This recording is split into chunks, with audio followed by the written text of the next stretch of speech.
من اهم اسئله اللي بتسالها لجنه الاعتماد للاقسام دلوقتي: ايه هي البروسيس بتاعه القسم بتاعتك؟ اشرح لي خط سير القسم بتاعك، او قول لي السياسه بتاعه القسم بتاعك لازم تكون حافظها.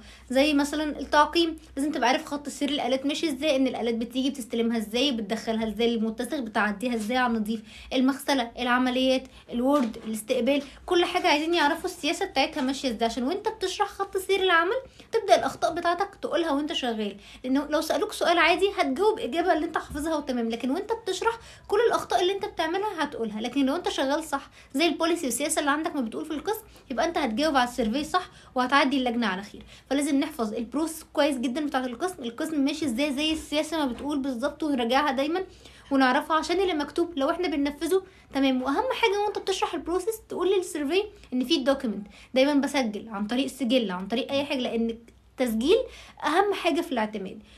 كلها طبعا ورق، ولازم كل حاجه تبقى متسجله حمايه ليك انت قبل ما تكون هي تستيف ورق وخلاص. عشان كده دايما بيقول ان اللي يكتب السياسه يبقى البروسيس اونر، الرئيس بتاعه القسم او مشرف القسم، لان هو عارف خط سير القسم اكتر من فريق مكافحه العدوى والجوده والسلامه وكل ده. احنا لو كتبنا الكلام ده من بره انت مش هتعرف تجاوب على السيرفي. لو استفدت من الفيديو لايك وشير وسبسكرايب لقناتي على اليوتيوب. لو اول مره تشوفني على التيك توك تنزل جنب الفيديو خلق قلب لونه احمر وكمان اعاده نشر.